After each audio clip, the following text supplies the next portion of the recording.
La noticia que viene en portada en el diario El País, que no es una noticia, sino que es una encuesta, como todas las que hace el diario El País, que lo que pone en boca de los encuestados es su propia opinión, la propia opinión del diario El País, que en este caso coincide al pie de la letra con la opinión del Partido Socialista. En otras ocasiones es más sibilino el diario El País a la hora de reflejar su coincidencia con el Partido Socialista. Aquí no. Voy a leer a los oyentes y a Paco el titular para que vean que son las mismas palabras que yo he escuchado a Pedro Sánchez.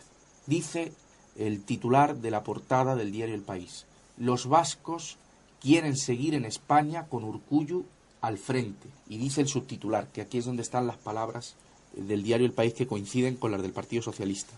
Una mayoría, se entiende, una mayoría de los vascos rechaza tanto la independencia del Partido Nacionalista Vasco como al gobierno de Rajoy.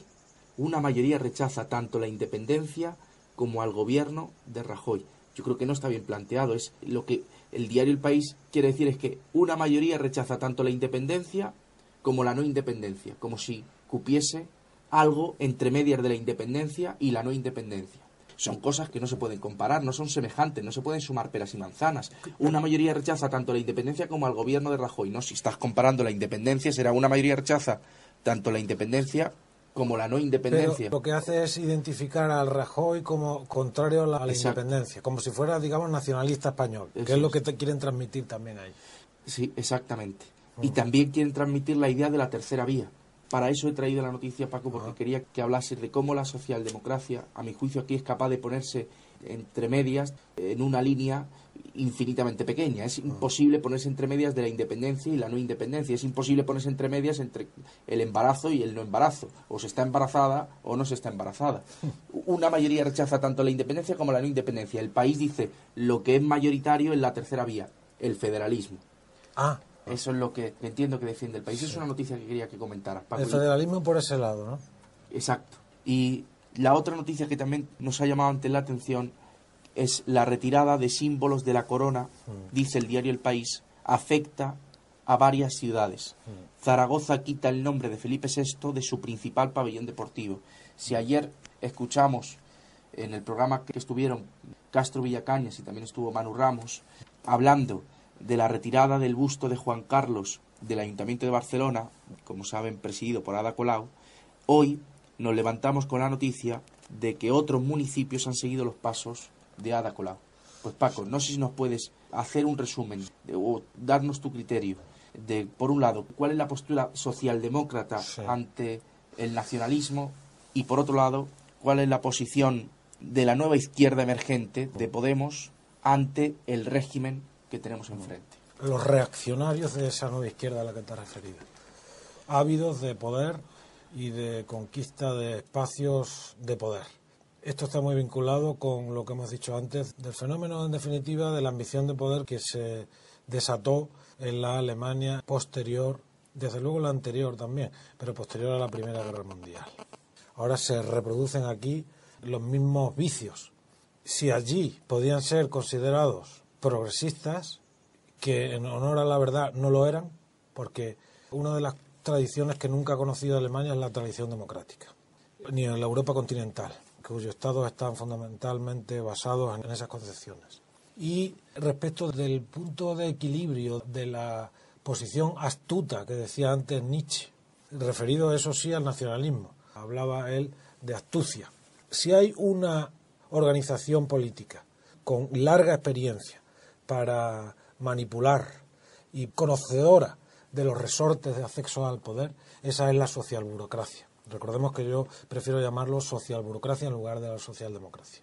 Es decir, como eso se ha contagiado, el propio reaccionario, el sectario Pablo Iglesias, ávido de poder, se autocalifica de socialdemócrata, igual que decíamos antes de ese exabrupto de el filósofo que era Fernando Savater, diciendo que él había sido toda la vida socialdemócrata, como el Estado, es decir, como el propio definición del Estado. Qué casualidad, ¿verdad?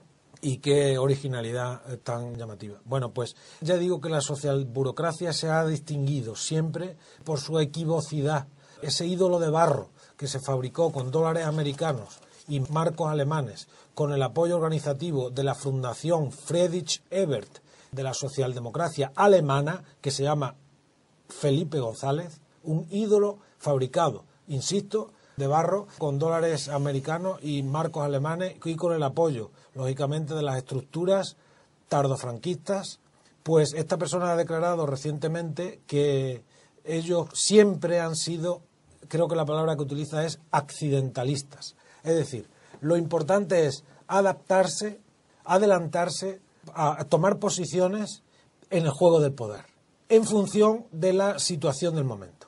Es decir, eso se puede justificar de muchas maneras, pero lo que nos interesa ahora resaltar es la idea central que se encierra esa postura, que es la palabra oportunismo, que la tocaba en el anterior programa, hablando de que ya decía en 1950 Hannah Arendt que a los partidos afluía sobre todo las mentalidades oportunistas. Bueno, pues la socialdemocracia es una máquina de captar poder con estrategias de astucia oportunista.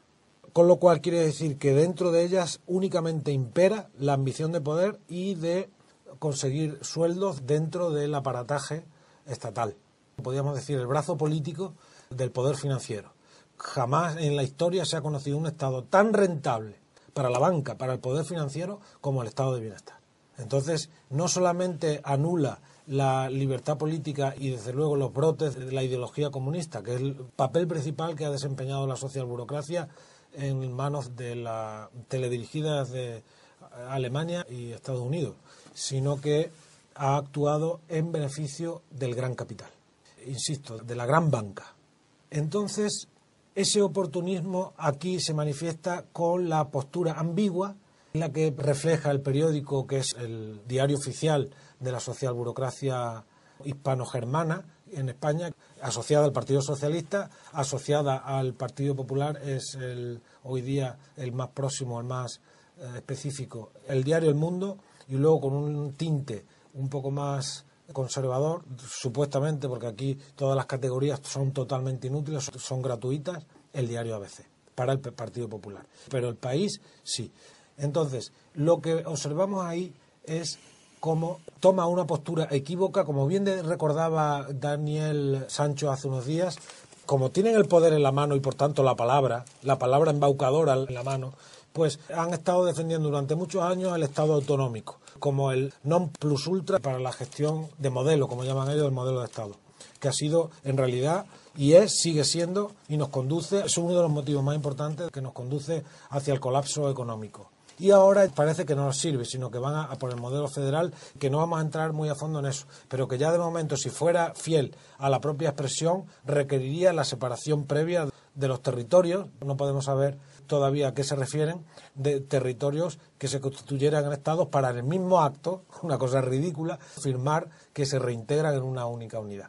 Y esto, ya digo, forma parte de la inmensa capacidad de manipulación y de preparación de las mentalidades del común, de las personas comunes, para conducirlas hacia donde a ellos les interesa. Indudablemente el PSOE está en el juego de la disgregación de España, pero no está y no está, es decir, en función cómo se desarrollan los acontecimientos, que es la estrategia típica de la socialburocracia. No pronunciarse hasta que las inteligencias de los intereses estén perfectamente delimitados. Y desde luego el no perder el tren del poder. Entonces es evidente que el PSOE está en esa estrategia y probablemente lo está desde que Zapatero puso en tela de juicio incluso el término nación. Dijo que la nación es un concepto discutido y discutible. Claro, al día siguiente debería haber dimitido como el presidente de España. Solamente con poner eso en tela de juicio ya es más que dudoso que esté dentro de la Constitución. Pero es que los mismos partidos nacionalistas, que es evidente, que todo el mundo sabe, que no van en representación de nadie, más que ellos mismos con cualquier partido, pero ciertamente de su región o de la comunidad autónoma, de la población a la que dicen representar en un territorio concreto, van al Parlamento a defender posturas territoriales de una población concreta de una región, con lo cual ya están vulnerando el artículo de la Constitución que dice que los diputados, aunque sea una barbaridad, serán representantes de todos los españoles. Eso ya también vulnera en ese sentido la Constitución. Yo quería denunciar también hoy que el diario El País trae una alabanza de Jordi Pujol, padre, Sí. que no se entiende. trae un reportaje diciendo que no está claro que Jordi Pujol sea corrupto. Me he acordado de esto cuando has dicho de la posición siempre ambigua del diario El País. En la página 20 traen una crónica de Jordi Pujol y dicen que se da por hecho que Pujol es un corrupto, pero que eso no es así, que todo se trata de un lío surgido con el padre del expresidente y por las complicaciones de cuando vivían bajo la dictadura. Esto no, el diario El País lo hace muy hábilmente, no son palabras propias del diario El País, sino que el diario El País da voz a un amigo de Jordi Pujol para defenderle. En fin, no tiene ningún interés más allá del cinismo del diario El País, Sí. que después de todo lo que ha sucedido, defienda a Jordi Pujol, quizá, por si acaso el nacionalismo de Artur Mas gana, que es lo que decías tú antes, de que está tomando posiciones para lo que pueda venir para después. que puede venir, exactamente, sí. Porque con esa forma, entre otras cosas, desconecta de Artur Mas de Jordi Pujol, desconexión que es imposible, porque Artur Mas está infectado de la corrupción de Pujol. Eso es. Es evidente. Yo creo que el Partido Socialista y finalmente caerá el Partido Popular, que no tiene posición ninguna en ningún sitio. Se ha vuelto efectivamente socialdemócrata y oportunista e interesado, abiertamente. Interesado en la razón del poder, es decir, en la razón del Estado, que es lo mismo que la razón del dinero. Y entonces digo que está tomando posiciones efectivamente por si ocurriera lo que parece evidente que se está desenrollando, por decirlo así, en la situación actual, y es una posible federalización o incluso disgregación de la política de la nación española. Sí, el PSOE quiere colocarse en esa posición que desbanque al PP bífida para poder pactar, llegado al caso, con Ciudadanos. El lunes vimos que El País alababa a Ciudadanos y al PSOE como los únicos dos partidos que están en el centro y que son dos partidos unidos y moderados. Hoy también muestra que la vía mayoritaria en el País Vasco no es ni la de Urkullu nacionalista ni la del gobierno de Rajoy, es decir, la suya, la del diario El País, y también deja a Pablo Iglesias escribir en la cuarta columna del diario El País diciendo que va a ser Pablo Iglesias el que va a traer una nueva transición a España, y va a ser él, Pablo Iglesias, el que aporte la legitimidad a este régimen que en su día aportó Santiago Carrillo y el Partido Socialista a los reformistas franquistas de la transición. Todos ellos están jugando a los dados entre sí y en el fondo están jugando con España y manipulando a los españoles. Eso es lo que hacen todos. Porque la puedes leer, David, lo que juró Felipe VI. Por supuesto. Leo literalmente las palabras de Felipe VI. Juro desempeñar fielmente mis funciones, guardar y hacer guardar la Constitución y las leyes y respetar los derechos de los ciudadanos y de las comunidades autónomas. Lo de hablar del juramento, yo me extendería mucho con eso, ahora no es pertinente, pero la adición de los derechos del ciudadano y los derechos de las comunidades autónomas, equiparándolos entre sí, utiliza en cualquier ocasión para comprar voluntades. Él, al identificarse con los derechos y hacerlos guardar, él se autonombra, por decirlo así, el garante de esos derechos, que es básicamente lo que consiste hoy día el estado de dependencia creada precisamente por la socialburocracia hacia el Estado. Eso tiene muchísimo que ver. Derechos que casi todos ellos al final se traducen, porque derechos políticos, sin libertad política no tenemos ninguno.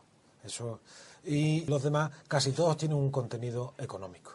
Entonces, ya digo, es la forma que tienen de comprar voluntades. Reinciden los derechos no siendo necesario, puesto que ya si acabas de jurar la Constitución y ella los contempla, ¿para qué lo mencionas expresamente? Y sobre todo, ¿por qué mencionas los derechos de las comunidades autónomas?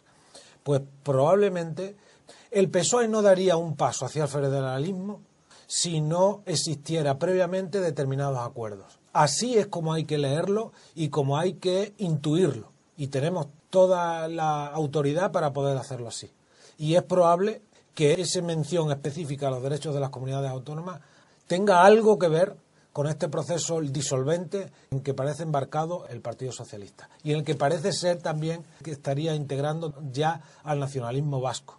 Probablemente una de las formas de leer esto es que el rey, yo creo que no se da cuenta del terreno que se le abre delante de sí, porque por una parte le puede fortalecer y por otra parte puede convertirse, y ese juramento puede haber sido también falso, puede convertirse en quedarse en un islote de la nada, que no tener ningún papel, porque desde luego en un Estado federal, auténticamente federal, la figura del rey pintaría poco, por no decir